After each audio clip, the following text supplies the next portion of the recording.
Hi friends, আমি রিনা। আমি আগের ক্লাসে তোমাদের জন্য প্রাচীন ভারতের ঐতিহাসিক উপাদান নিয়ে আলোচনা করেছি। আজ আমি তোমাদের জন্য নিয়ে এসেছি একটি নতুন অধ্যায়, যার নাম প্রাগৈতিহাসিক ভারত, অর্থাৎ প্রি হিস্টোরিক ইন্ডিয়া। চলো তাহলে শুরু করি। আমরা প্রথমেই জানব ভারতের ইতিহাস অর্থাৎ ইন্ডিয়ান হিস্ট্রির কটা ভাগ। ইন্ডিয়ান হিস্ট্রিকে তিন ভাগে ভাগ করা যায়। প্রথম ভাগ অ্যানসিয়েন্ট ইন্ডিয়া অর্থাৎ প্রাচীন ভারত, যার সময়কাল আননোন টু 2500 বিসি। সেকেন্ড ভাগ হলো মিডিয়েভাল ইন্ডিয়া অর্থাৎ মধ্যযুগ এর ইতিহাস, যার সময়কাল 712 থেকে 1707 খ্রিস্টাব্দ। তৃতীয় ভাগ হলো মডার্ন ইন্ডিয়া অর্থাৎ আধুনিক ভারত, যার সময়কাল 1707 থেকে 1947 খ্রিস্টাব্দ। আজ আমরা অ্যানসিয়েন্ট ইন্ডিয়ারই প্রাগৈতিহাসিক যুগ নিয়ে আলোচনা করব। আচ্ছা, এরপর অ্যানসিয়েন্ট ইন্ডিয়ার আবার কটা ভাগ? আমরা তো দেখলাম ভারতীয় ইতিহাসে তিনটে ভাগ, প্রাচীন, মধ্য, আধুনিক। অ্যানসিয়েন্ট ইন্ডিয়ার আবার তিনটে ভাগ: প্রি হিস্টোরিক এজ, প্রাগৈতিহাসিক যুগ; প্রোটো হিস্ট্রিক, আদি বা প্রাগৈতিহাসিক যুগ; আর হিস্ট্রিক অর্থাৎ ঐতিহাসিক যুগ। এর প্রত্যেকটারই আবার ভাগ আছে। প্রি হিস্ট্রিকের দুটো ভাগ আছে, stone age, copper age. Stone এজের আরও তিনটে ভাগ আছে: প্যালিওলিথিক পিরিয়ড অর্থাৎ প্রাচীন প্রস্তর যুগ; দ্বিতীয় মেসোলিথিক পিরিয়ড অর্থাৎ মধ্যপ্রস্তর যুগ; তৃতীয় হলো নিওলিথিক পিরিয়ড অর্থাৎ নব্যপ্রস্তর যুগ। তোমরা পারলে এগুলো একটু নোট ডাউন করে নিতে পারো, একটা ছক বানিয়ে নিতে পারো কি ইন্ডিয়ান হিস্ট্রি তিনটে ভাগ, এরপর অ্যানসেন্ট ইন্ডিয়ার কটা পার্ট, প্রি হিস্ট্রিকে কটা ভাগে ভাগ করে যাচ্ছে, স্টোন এজকে কটা ভাগে ভাগ করে যাচ্ছে, তাহলে তোমাদের মনে রাখা খুবই সুবিধা হবে। চলো নেক্সট দেখি। প্রিকে আমরা দেখলাম দুটোকে ভাগ করা গেল, একটা স্টোন একটা কপার। এরপর আমরা দেখব প্রোটো হিস্ট্রিককে কটা ভাগ করা যায়, দুই ভাগে ভাগ করা যায়। একটা হলো ইন্দাস ভ্যালি সিভিলাইজেশন অর্থাৎ সিন্ধু সভ্যতা, যার সময়কাল 2500 বিসি থেকে 1750 বিসি। আর দ্বিতীয় ভাগ হলো বৈদিক পিরিয়ড অর্থাৎ 1500 বিসি থেকে 1600 বিসি। এরপর আমরা জানব প্রাগৈতিহাসিক যুগ কাকে বলে অর্থাৎ প্রি হিস্টোরিক এজ কাকে বলে। মানুষের ব্যবহৃত হাতিয়ার, যন্ত্রপাতি ও দ্রব্যাদির উপর ভিত্তি করে এই সময়ের ইতিহাস লেখা হয়, তাই এই যুগকে প্রাগৈতিহাসিক যুগ বলা হয়। এই সময়ে মানুষ লিপি বা অক্ষরের ব্যবহার জানত না। এই যুগে সংস্কৃতি বলতে বোঝায় মানুষের হাতিয়ার, বাসস্থান, মৃৎশিল্প প্রভৃতি উপকরণ। প্রাগৈতিহাসিক যুগ হল মানব সভ্যতার সেই অধ্যায়, কেবলমাত্র সেই সময়ে প্রত্নতাত্ত্বিক উপাদানের উপর ভিত্তি করেই এই যুগের ইতিহাস রচিত হয়। তাহলে আমরা এখানে কি বুঝলাম প্রাগৈতিহাসিক যুগ বলতে? এখানে দেখলাম সেই সময় লিপি বা অক্ষরের কোনো ব্যবহার মানুষ জানতো না। মানুষের যে সমস্ত ব্যবহৃত হাতিয়ার, যন্ত্রপাতি, সেই সমস্ত উপর ভিত্তি করেই প্রাগৈতিহাসিক এর ইতিহাস লেখা হয়। চলো নেক্সট দেখি।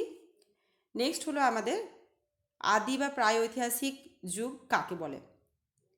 প্রাগৈতিহাসিক যুগ বলতে সেই সময়কে বোঝায় যখন লিপির ব্যবহার শুরু হয়েছে। উদাহরণ হিসাবে হরপ্পা সংস্কৃতির কথা বলা যায়, যদিও সে লিপির পাঠোদ্ধার এখনও সম্ভব হয়নি। এই কারণে অনেকে ভারতের ক্ষেত্রে প্রাগৈতিহাসিক যুগ বলতে কেবলমাত্র প্রস্তর যুগকেই বোঝেন। ভারতের ধাতুর ব্যবহারের সূত্রপাত থেকে লৌহ যুগের সূচনা পর্যন্ত কালপর্বটিকে প্রায় ঐতিহাসিক যুগ হিসাবে চিহ্নিত করা যায়। আমরা আগের স্লাইডে কি দেখলাম? প্রাগৈতিহাসিক যুগে মানুষ কিন্তু লিপির ব্যবহার জানতো না, লিপি বা অক্ষরের ব্যবহার জানতো না। সেই সময় আমরা ইতিহাস একমাত্র জানতে পারছি কি কি সেই সমস্ত মানুষের যন্ত্রপাতি, হাতিয়ার, এগুলোর উপরে ভিত্তি করে কিন্তু ইতিহাস রচিত হয়, যার থেকে আমরা প্রাগৈতিহাসিক ভারত সম্বন্ধে জানতে পারি। এখানে আমরা পরে কি দেখলাম? এই আদি বা প্রাগৈতিহাসিক যুগে চলে আসছে লিপি বা অক্ষর, কিন্তু কি সেটা পাওয়া গেলেও, সেটা ব্যবহার হলেও, মানুষ ব্যবহার করলেও কিন্তু সেটা পাঠোদ্ধার এখনও পর্যন্ত করা সম্ভব হয়নি। চলো নেক্সট দেখি ঐতিহাসিক যুগ কাকে বলে। ডক্টর ভিনসেন্ট স্মিথের মতে ভারতের ঐতিহাসিক যুগের সূচনা সন্দেহাতীত তারিখ হল 326 খ্রিস্টপূর্বাব্দে, যখন আলেকজান্ডার ভারত আক্রমণ করেন। ভারতীয় ঐতিহাসিকরা অবশ্য মনে করেন যে খ্রিস্টপূর্ব ষষ্ঠ শতক থেকে ভারতের লিপির প্রচলন হয় এবং এ সময় থেকেই ভারতের ঐতিহাসিক যুগের সূচনা হয়। এরপর আমরা আলোচনা করব প্রাচীন প্রস্তর যুগ।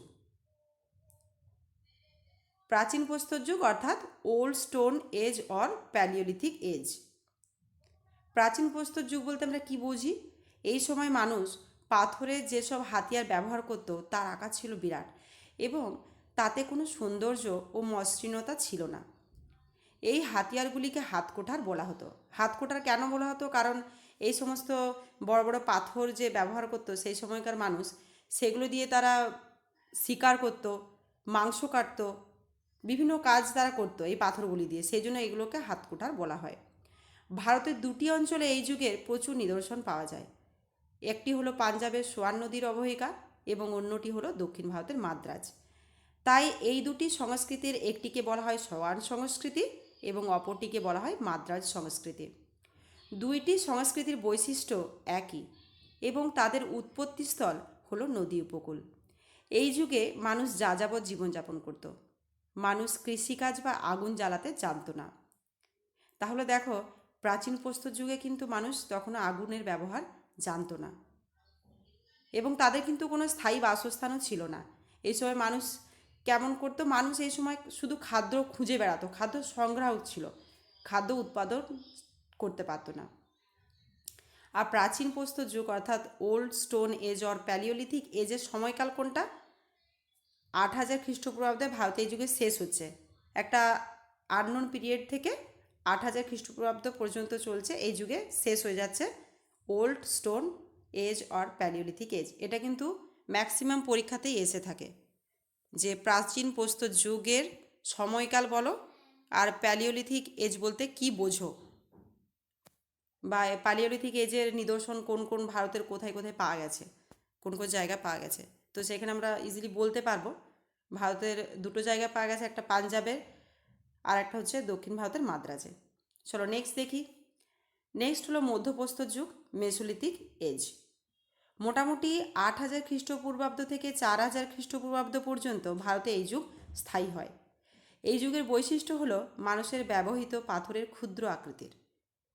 তাহলে দেখো, আমরা দেখলাম প্রাচীন প্রস্তর যুগে মানুষ কিন্তু যে সমস্ত পাথর ব্যবহার করত সেগুলোকে আকার ছিল কিন্তু বড় এবং তাতে কিন্তু সৌন্দর্য ছিল না। এবারে আস্তে আস্তে কী হলো, মানুষ যে পাথরগুলো ব্যবহার করত সেগুলোর আকৃতি ছোট হতে শুরু করলো। এরপর এই যে মেসোলিথিক এজ অর্থাৎ মধ্যপ্রস্তর যুগ, এটা কোথায় কোথায় পাওয়া যায়? রাজস্থান, তামিলনাড়ু, অন্ধ্রপ্রদেশ, পশ্চিমবঙ্গ, কর্ণাটক প্রভৃতি অঞ্চলে এই যুগের হাতিয়ার পাওয়া গেছে। এই যুগের শেষ দিকে মানুষ জীবজন্তুকে পোষ মানাতে এবং কৃষিকাজ করতে শিখল। আর তখনও কিন্তু কুমোরের চাকা আসেনি। তাহলে এখান থেকে খুবই একটা ইম্পর্টেন্ট, খুব ইম্পর্টেন্ট, যেটা হলো মানুষ কোন সময় জীবজন্তুকে পোষ মানাতে শিখলো এবং কৃষিকাজ শুরু করলো, সেটা হলো মেসোলিথিক এজ অর্থাৎ মধ্যপ্রস্তর যুগ। নেক্সট, নব্যপ্রস্তর যুগ অর্থাৎ নিওলিথিক এজ বলতে কি বুঝি? চলো দেখি। নব্যপ্রস্তর যুগ ভারতে প্রায় সর্বত্রই কম বেশি এই যুগে নিদর্শন পাওয়া যায়। ভারতের বিভিন্ন অঞ্চলে যুগের সূচনা হয় বিভিন্ন সময়ে, তবে খ্রিস্টপূর্ব 4000 অব্দ থেকে ভারতে এই যুগের সূচনা হয়। এই যুগে মানুষ যে হাতিয়ারগুলি ব্যবহার করত সেগুলি ছিল বেশ মসৃণ ও ধারালো। এই সময় মানুষ কৃষি ও পশুপালন অনেক বেশি করে করতে শিখে। মানুষের বসতি স্থায়ী হতে শুরু করে। এই যুগে মানুষ আগুন জ্বালাতে শেখে ও বস্ত্র বয়ন শুরু করে। মানুষ ধান, গম ও বার্লি চাষ করত। এই যুগটিকে মানুষের জীবনযাত্রার ব্যাপক ও সুদূর প্রসারী পরিবর্তন আসে। আমরা তাহলে এখানে দেখলাম প্রাচীন থেকে একটু উন্নত হলো মধ্য থেকে নব্যতে একদম পুরোটাই চেঞ্জ হয়ে গেল জীবনযাত্রায়। চলো নেক্সট দেখি।